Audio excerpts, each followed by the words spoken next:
Hello, everyone. I'm Brian Carrington, and you're listening to Call Talk for June 14th, 2017. If you're listening live, I want to invite you to be part of the show, and it's easy. You just can ask some questions via email. Email me at brian@benchmarkportal.com. That's BRIAN at benchmarkportal.com. I want to remind everyone that all of our shows are archived and available to listen to at any time that's convenient for you at our website, benchmarkportal.com. So at this point, I'd like to go ahead and jump right into the show today to introduce the host of Call Talk, Bruce Belfiore.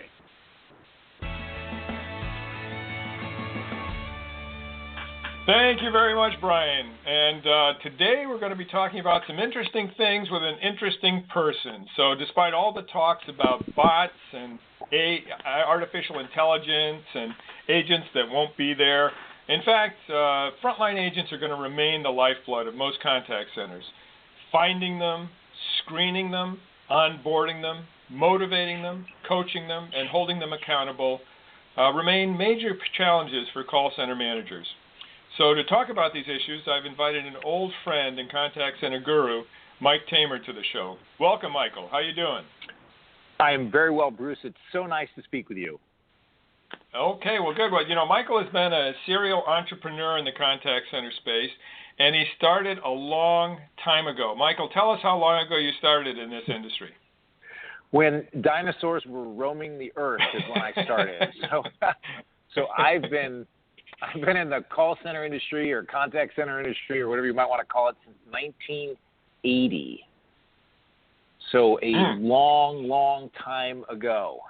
This is before some of our listeners were born, Michael. This is a little frightening. This is before most of our listeners were born. So, yeah, I'm even afraid to. I've used the pitch all the time that says, you know what, I started when I was 10, but that doesn't work anymore. So, yes, we've seen a lot, haven't we? Yes, we have. Yeah, and in that time, you were involved with automatic call distributors. In fact, you were telling me that you were there when they were inventing the term call center. Is that right? You know what? So actually, it was two guys. It was a guy by the name of Gordon McPherson and Jim Carricker, and and they did it on a cocktail napkin, right? And came up with the term call center, which then turned into Aspect's 7-foot by 3-foot box way back when they started with automatic call distributors. And there was kind of Rockwell, International, Data Point, and Aspect at the time that were selling 7-foot by 3-foot boxes. And I ran a company called Teknekron Infoswitch until 1980. It started in 1989. And in that time, we switched from a 7-foot by 3-foot automatic call distribution box to what people would now know as quality monitoring. So we were the first company that came out with quality monitoring. And again, back in the dinosaur days, I was actually there with the FCC when they approved the term for companies to be able to manage your call may be monitored for quality purposes. So, yes, so it's been around for quite some time. And, you know, it was sort of at that period of time that we got to know each other through Dr. John Anton, who's one of our founders here at BenchmarkPortal, and who encouraged you to write your book, The 4-Minute Customer, et cetera. So it's been a long time. It has been a long time. So again, you know, at the turn of the century now, right? At the turn of the century, sold the company. Teknekron became eTalk Corporation, sold it. Was getting ready to put my own shingle out, so I flew to Santa Barbara to spend some time with Dr. John and get a little direction on where we're going, and started a company, hired some of my former customers because I thought there was an opportunity to do some work at the agent to supervisor relationship. I just thought that the market needed something there. So we started doing training. We did a program called Top Rep. We were doing some consulting. We were doing some roadmap work. And during that time, clients were asking about customer experience. And so I've since started a company called Proponisi. And our platform, which is called the Customer Driven Manager, is a little like a Reese's peanut butter cup. Got a little bit of chocolate, a little bit of peanut butter. It's taken the voice of the customer and merged it with this frontline to supervisor agent relationship. And as a result, we come out with a voice of the customer platform that's designed with a call center in mind. That sounds good. I mean, the Reese's Peanut Butter Cup analogy sounds really good. And I think you have a couple other layers in there. Maybe it's more like, putting the marshmallow on the chocolate on the, getting a s'more there. But that's good stuff. So the thing is that when you approach this market, which I know you already know, call centers are just different, and it's just a very, very, very odd duck. And when you begin to look at, voice of the customer through the prism of the call center, it just looks completely different. And so, that's something that we've seen over and over again, out in the marketplace, and having a background in quality monitoring, this concept of how do I keep track of, these people whose entire work product is on the phone, 4 to 6 times a month with a QM. There's got to be a better way and more ways to make use of the customer.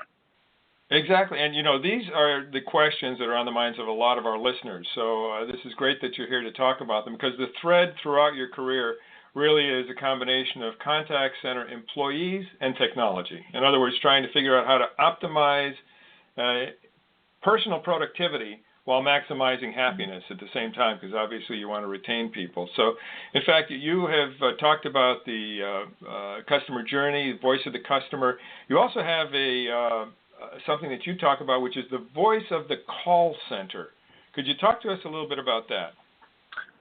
Well, it's this vision of looking at the prism of the voice of the customer through the voice of the call center. If you look at voice of the customer, most people will tell you that it really kind of fits into 4 terms. You kind of collect, you analyze, you share, and then you act.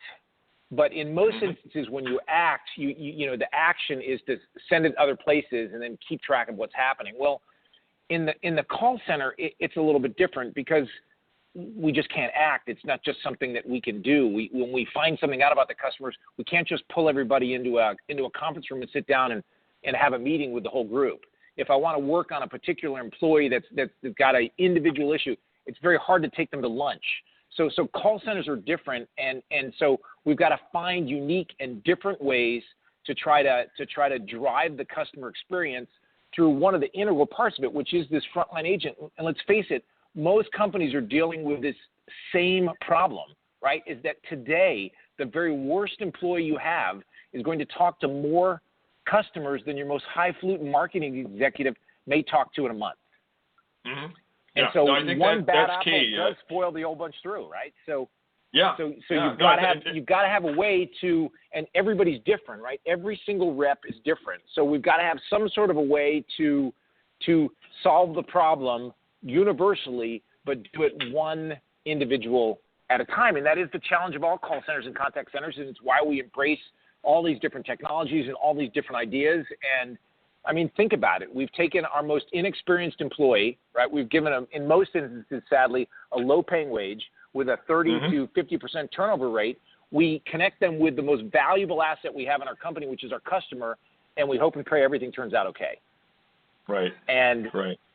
So they're critically important. And let me stop there. Let me get off my soapbox for a second there. Yeah, no, but those are such critical things, because I think when you're talking therefore about the voice of the customer, in a way you're talking about the culture of the contact center, and it's is it going to be a supportive one? Is it going to be one where the right people are there to begin with, right? Which goes back to the things that you did earlier on in your career in terms of screening and things like that. Is it are they properly onboarded and made to feel supported when they're there? Are they properly trained? Because if they don't get the right training and they don't have access to the right information and the right technology, then it doesn't matter. They can be trying as hard as they want, but they haven't been given the tools and the training that's needed to actually make the difference in terms of the voice of the call center and making sure that the voice that comes back from the customer is a satisfied voice.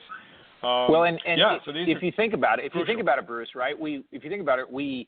Most organizations embrace the diversity because we've got all these different people in our call center. I mean, most people don't grow up and say, I want to grow up and work in a call center, right? They're future doctors, they're future politicians, they're future actors. Maybe they're going to be business people. Maybe this is the perfect, unique job for them, and they are going to be in the call center for, forever. And if they are, that's wonderful and that's spectacular. But we've got this group of people. We've given them, to a supervisor that's got a 1 to 15, 1 to 30 ratio, and we feel the pain of that frontline manager. And so you go, where can we get help? And in our opinion, the best place to get help is the most accurate, credible, reliable and resource that you can get, and that is the customer, because they're on every transaction with the employee. They're as engaged as they could possibly be. It may be the most important call that customer makes during the day, and right. So we think they're the perfect resource to train, motivate, engage, retain, that frontline agent. Okay. Let's talk about how that can happen. So let's bring it down to earth for our listeners here and say, okay, we've identified the problem and the challenge, and you've identified the fix, which is trying to get the voice of the customer to the head, into the ears of the agent. Tell us about how that gets done. All right. So let me start with a test question for you, right? You answer this question for me. Which one of these is more valuable? Either A, the question is, what was the level of the customer service agent's service to you? Would you grade it on a 1 to 5? And the customer rates it 4.5. Is that more valuable? Is it more valuable for the comments that says, you know what, I thought the rep did a good job, but they spoke a little fast. They should slow down more. Which one's more valuable? Interesting. Okay, so in a sense, what the market looks for today is number A, but if you're a coach, you're probably looking for B, right? Well, so twofold. Number one, if I were to give you 5,000 responses, right, and say that after 5,000 responses of all your service reps, you got a 4.6, and you only got one response back, and that response was, you know what, I like the rep, they did a good job, but ABC Corporation down the street always sends us a follow-up email, and I really like that. I wish you did that. Right, so you've changed rules a little bit. The key component to learn is that the manager, right, doesn't really like the words because they don't know what to do with them because they're very hard to chart, right? So the manager wants the trend line, but the frontline rep, what changes the frontline behavior of the rep is the customer's words. And so if we can get those customer words in the hands of the frontline rep, that says, hey, I liked what they did, but they could have talked a little slower. Well, if one person says that, maybe they don't say anything. But if 4 or 5 customers start to say that, the rep says, "Hey, maybe I need to change that," because they don't have another point in the game. It doesn't matter whether they like him or not. They're just giving them feedback. So one of the ways is to let the customers, the customers' comments and the customer scores drive the behavior of the frontline rep. And then the second way that so now I've given the supervisor a chance, that they've got 15 people that all have 15 different areas that they're working on. Well, now I've engaged thousands of customers to help me work on those particular parts that the reps need to work on. Make sense? Wow. Yes, absolutely. And so in terms of actually doing that, for our listeners, they can think about the fact, are you now even getting customer feedback through a survey? What kind of a survey is it? Is it a survey that goes out once a year? Because that's not going to give you the kind of information you need that goes down to the agent level. Or is it something that's a post-call survey that's immediate, email, phone, IVR-based, etc., that gets you that kind of information, can be identified down to the agent level, and includes, as you indicated, that open-ended question at the end that says something like, what's one thing we could have done better, or what's one thing you didn't like, or whatever. The open-ended question, usually one like, what's one thing that we could have done better for you, which gives that information to the agent at the agent level, can be talked over with the supervisor, with the coach, etc. But it's that nugget of information, it's that pearl that helps them get better. So we look at, you're dead on. We look at reps that are in the call center. We talk to them about it being a garden, right? In that garden you have roses, daisies, and weeds, right? So roses are the most beautiful flower there is. The White House doesn't have a daffodil garden. It doesn't have a gardenia garden. It's got a rose garden, right? But roses are a little bit prickly. Roses are a little bit prickly. They require a lot of extra effort. Well, our roses are the best employees that we've got in the call center, right? But the problem is, in most organizations, we have a tendency to reward roses. And what we really need to do is to challenge roses, because roses are the ones that are going to set your standards. They're the ones that are going to figure out how to solve a new problem. They're the ones that probably have the most optimal talk time. They're the ones that can give you the basics back in training. But roses also get the best scores. So what our customers can do for them is is it allows the roses to focus on the areas that they're looking for, that maybe they want to work on, that customers can give them feedback on a particular area that they just may want to hone in and work on. The daisies are the middle of your organization, and usually you have 20% roses, 20% weeds, and then you have 60% daisies. So they're the largest part of your organization. Well, daisies, right, it's a really easy flower to grow. Right? They don't require a lot of effort. And the problem in most organizations is that we ignore the daisies when we really need to reward them, right? We very rarely have, best average agent of the month award. Where, hey, listen, if you're the best average agent we've got, we're going to send you out for lunch. It just doesn't happen, right? But the problem is that they're ignored. Well, when you institute a customer program where you're getting feedback from customers, whether it's 2 comment questions or scoring, what happens is instead of getting my 3 to 4 quality monitoring bits of feedback that I get from my buddy who I go to lunch with every day, right, that used to work next to me but got promoted into the quality monitoring position, I'm now getting 10, maybe 20, maybe 30 bits of customer feedback. The vast majority of it's probably encouraging. So the daisies who are normally ignored are getting this positive feedback from customers and some direction from us. They've got somewhere else to go to get some sort of information. And so for the daisies, the customers provide reinforcement and encouragement and obviously direction as well. And then my last group, right, which is my weeds, right, which in most organizations, we're trying to figure out some sort of a strategy to give them back to the community, right? Yep. But in some instances, sometimes we're just a weed in a particular area, right? Maybe we're a weed in, empathy, or we're a weed in professional skills, or we're a weed in some other area. Well, so now if I've got a weed and I've got an attitudinal problem with the weed, well, you know what? When I get multiple customers telling them, now this supervisor who's managing 15 to 20 people but has to spend extra time with this person that's struggling, I've now got this customer data. Sometimes I don't have to argue with them. I don't have to fight with them because the data is coming from customers and they can just present it. And obviously, sometimes our weeds can turn into daisies, right? And just as a note, in a garden of a call center, how do you know when your call center's booming?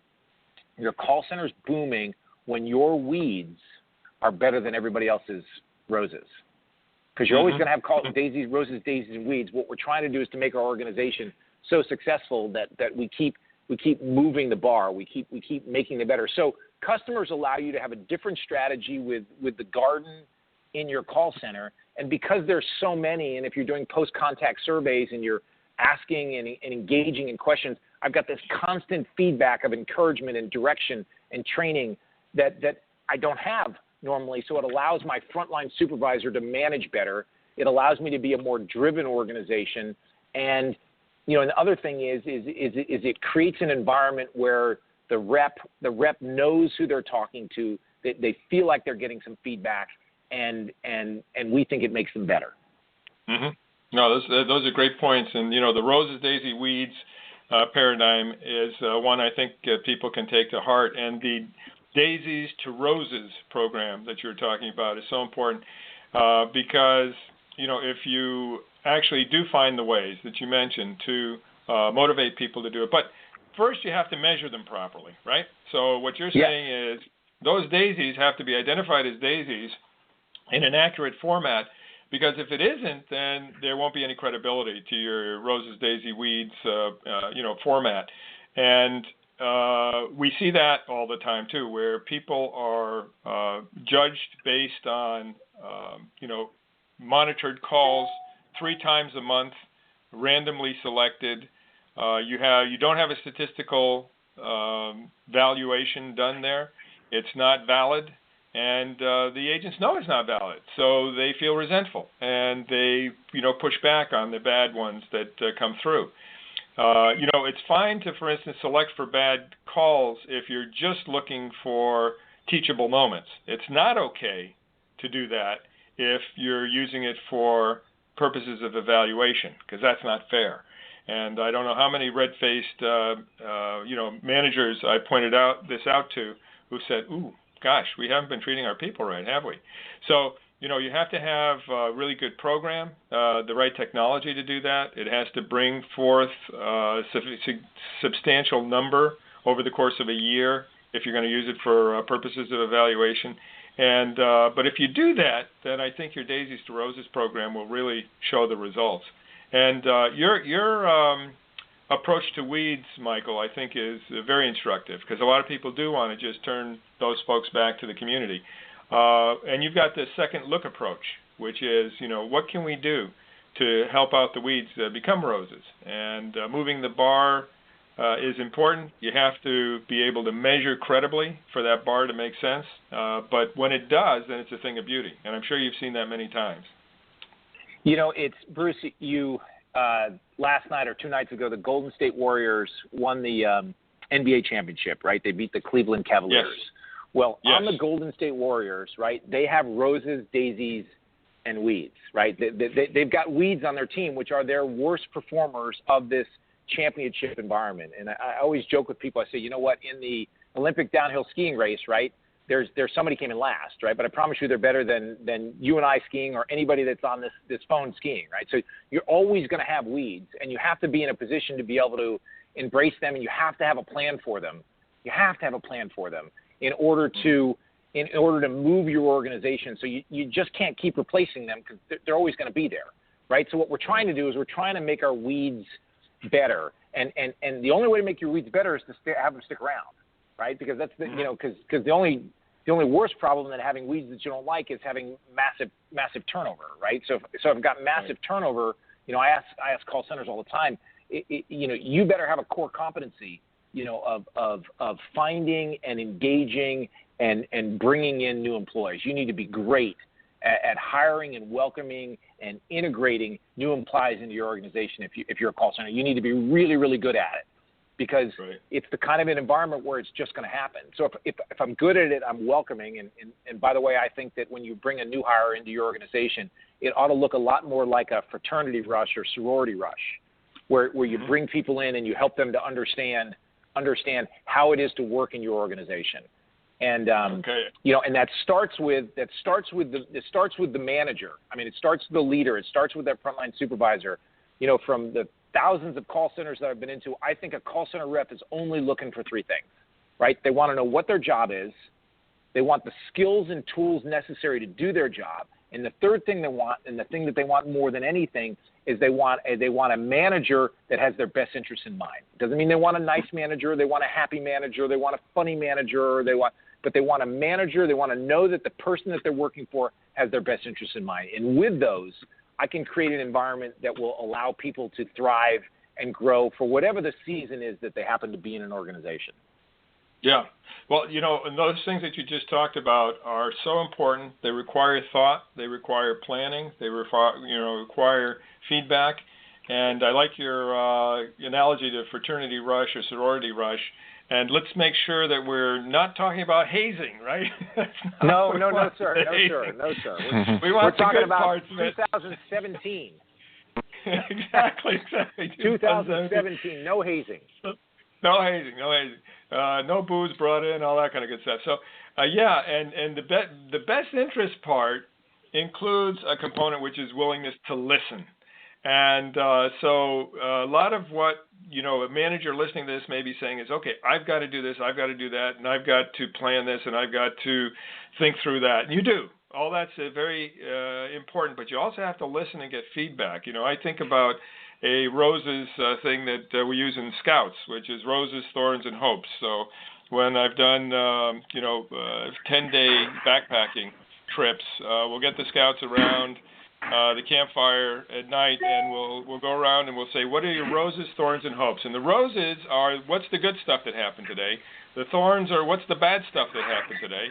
And the hopes are, what am I looking for tomorrow?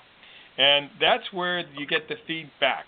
And so as you're thinking about roses, daisies, weeds, and how you're going to plan for them, don't forget about, roses, thorns, and hopes, so that you get the feedback, good, bad, and the hopes for the future from your people.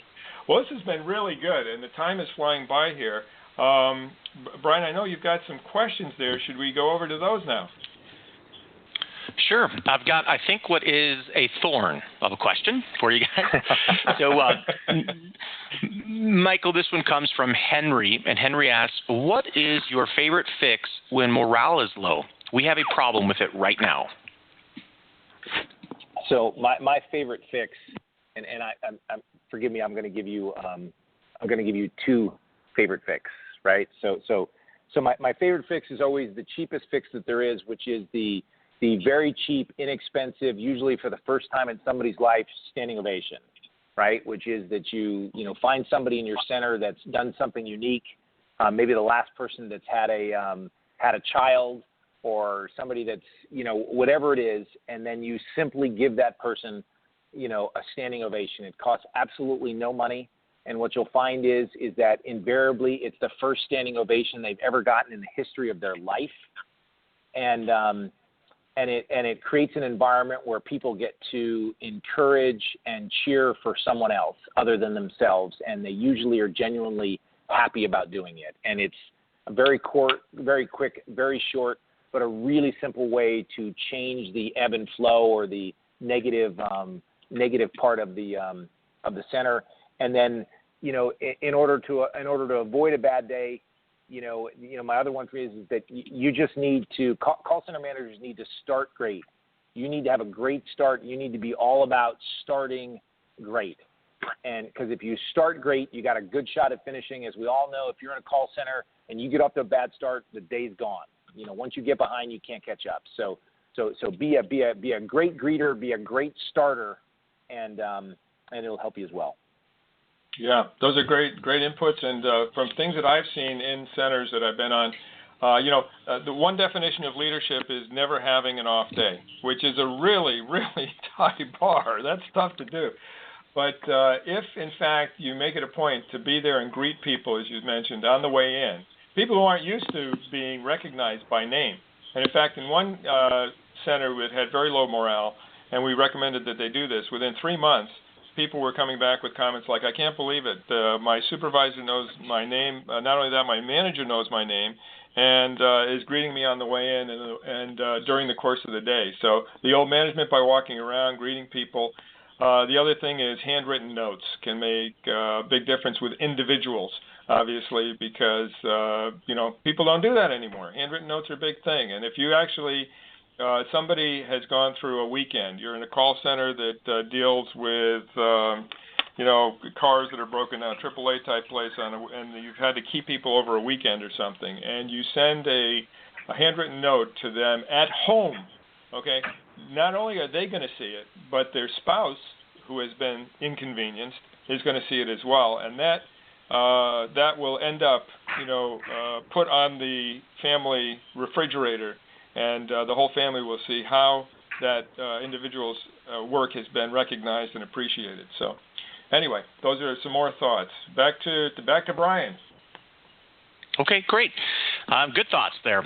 I've got a question from Sandy, evidently read your book, The 4-Minute Customer, and asking, what are the major theme managers should take away from that? Well, you know what? Thank you for reading my book. And you know what?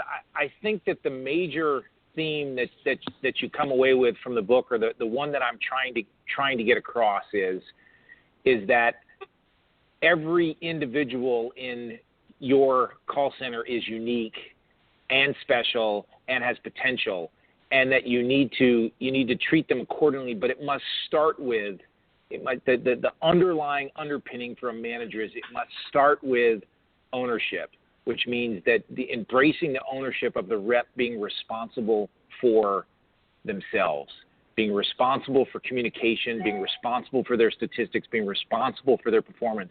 Because if you're a frontline supervisor and you've got 15 or 20 people, as Bruce already said, it's a very difficult struggle to get them to, get them just to even keep track of people's names based on turnover rates and all the other kind of things. So if you create an environment where the rep is responsible, they own it, then when they walk up to you and see you, they know that they're responsible to share with you how they're doing, what's going on in their personal life, what their statistics are, what they're working on. And you create an environment where first they own it and they start. And then when you do that, you create an environment that makes it easy for everybody to get managed, because now when I talk to you about a challenge or an opportunity or an excitement or an award, it always starts with the fact that we both know that you're responsible. I have your best interest in mind, and together we're gonna fix it, because there's And it's a very difficult concept for people to understand and embrace, but because call centers are different, it has to start with that ownership being where it needs to be, and then from there, everything gets a lot easier in the call center.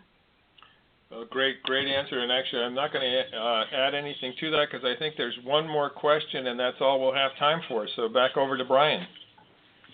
Okay, great. Yeah, we're at the top or the bottom of the hour, and so this is going to be tough, Michael. We're going to have you paraphrase this within 30 to 60 seconds. See if you can do it. All right, from Joe, the future of AI in the call center. What are your thoughts and predictions? Go. In 30 seconds, let me solve the future of call centers. We'll give you 60. You know what? I will say that the future is going to look a lot like the past. Because I am a dinosaur, I was there when IVR was going to be the future, and call center reps were going to go away, and everything was going to be handled by the IVR. And the reality is, what was left was more complicated calls. And I think that as AI comes along, it's going to do amazing things, but what's going to be left is more complicated calls. And so whoever the people are that are on the phone, whether there's one or whether there's 1 million, right, we're still going to have the same issues because Jane, Fred, Ted, and Alice are still the same unique, special individuals that are sitting down, plugging into a phone and answering, 100 people a day and trying to make it look like the very last one was like the first one. And so I think you're going to have the same issues and the same opportunities, and can't wait for it because the more we can do to help, the better off we'll be. Great answer. I mean, I think that we are in for a lot of change in our industry. There's going to be a lot of excitement. There's going to be a certain amount of pain, and there's going to be a certain amount of displacement. But it's not going to be the apocalypse now that some people are talking about. And there's going to be a lot of opportunity professionally, personally, in our sector because agents are not going away anytime soon. So thanks very much, Michael. Listen, this has been great. We could talk, I think, for hours more, but we're going to have to end it here. And any final words before we hand it back to Brian? My final words are thank you. Okay. We appreciate that. Gratitude's a good thing and something we probably should see more of in the call center sector as well. So thank you. We appreciate your being with us. And with that, over to Brian. All right. Well, thanks, guys. And I want to thank all of our listeners for joining us today. We just heard some discussions between the CEO, Michael Tamer from Proponisi, and CEO Bruce Belfiore from BenchmarkPortal. So I want to make sure that you know that we have over 7 seasons of this show on our website, BenchmarkPortal.com. Head over there and find more interesting topics that will help you make some positive changes instantly. So from all of us here at BenchmarkPortal, keep those headsets steady and your fingers ready. This is Brian Carrington signing out. Have yourself a great day.